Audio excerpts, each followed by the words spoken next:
Oke, guys, halo. Oke, assalamualaikum warahmatullahi wabarakatuh. Sebelumnya alhamdulillahirabbil alamin. Wabihi nasta'in wa ala umuri waddin wa ala alihi washabihi ajmain amma ba'du. Yang terhormat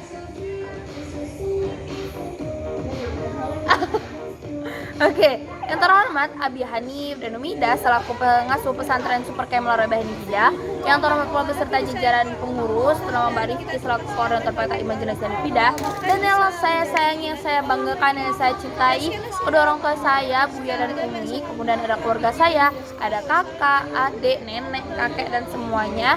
Semoga mereka selalu diberikan kesehatan oleh Allah, semoga mereka selalu diberikan keselamatan, kemudahan dimanapun mereka berada. Amin.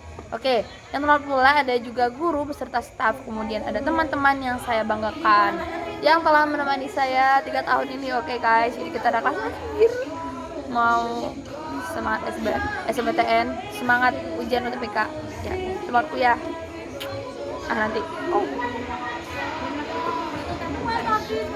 Oke, langsung ini lanjutnya yang kemarin tentang kan pertumbuhan dan perkembangan. Kalau sekarang perkecambahan. Nah, ini kita masuk biologi karena kita ada kelas dengan Mbak Putri, guys. Oke, langsung. Yang pertama ada pertumbuhan dari perkecambahan, di mana dia itu berupa jaringan meristem atau meristem. Dia tuh pertumbuhannya dibagi menjadi 3. Yang pertama ada jaringan meristem apikal atau utama, kemudian yang kedua ada jaringan meristem lateral, dan yang ketiga ada jaringan meristem interkalar. Nah, kalau misalnya yang pertama jaringan meristem apikal atau yang utama, dia itu adalah pertumbuhan primer. Nah, tapi kalau misalnya jaringan meristem lateral, dia itu tempat tumbuh sekunder di samping, di mana dia itu berupa kambium vaskuler. Nah, kemudian yang ketiga ada jaringan meristem interkalar, di mana dia tuh antara keduanya, antara jaringan meristem apikal sama lateral. Jadi dia tuh antara kedua, bisa jadi dia yang lateral, bisa jadi dia apikal seperti itu. Nah,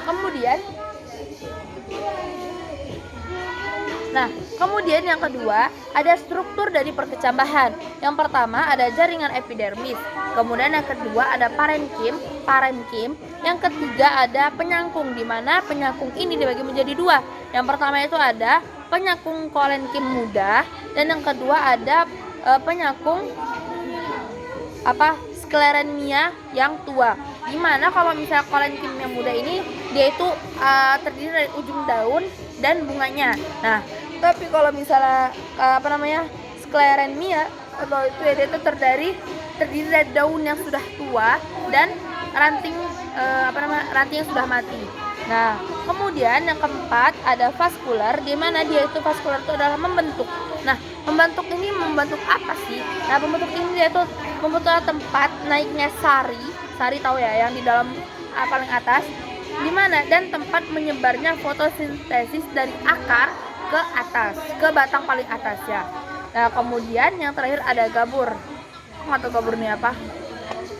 Kemudian faktor-faktor daripada perkecambahan. Yang pertama ada internal, di mana dia itu terdiri dari genetik, hormon dan vitamin. Nah, tapi kalau misalnya eksternal, dia itu terdiri dari sinar matahari, contohnya seperti sinar matahari, air, suhu, pH, dan nutrisi. Nah, kemudian yang terakhir adalah hormon-hormon yang membantu dalam perkecambahan ini. Nah, yang pertama itu ada auksin, di mana auksin ini adalah untuk berguna untuk merangsang dan meningkatkan sel-sel yang ada pada pertumbuhan. Nah, kemudian yang kedua ada giberilin. Nah, kalau giberilin ini dia itu meningkatkan perpanjangan sel dari auksin. Kemudian yang ketiga ada sitokinin, di mana sitokinin ini dia itu merangsang pembelahan sel setelah giberilin.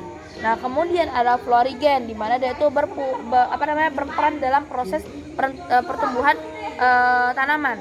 Nah, kemudian ada asam absisat. Dengan ada asam absisat ini dia itu suatu hal yang menghambat pertumbuhan dan menggugurkan dormin daun pada musim gugur contohnya. Kemudian ada kalin, di mana kalin itu yang memengaruhi pembentukan organ pada tumbuhan. Kemudian kemudian ada gas etilen, dia itu berguna untuk merangsang pertumbuhan pada tanaman. Dan terakhir ada asam traumatin. Gimana asam traumatin ini berguna untuk mempercepat penyembuhan luka, misalnya ada tergores dalam batang, itu bisa ditutup oleh asam traumatin tersebut, seperti itu. Nah, mungkin sekian dari saya, kurang dan lebih mohon maaf kita masih sama-sama belajar. Jadi sekian saya dari saya tentang perkecambahan. Assalamualaikum warahmatullahi wabarakatuh.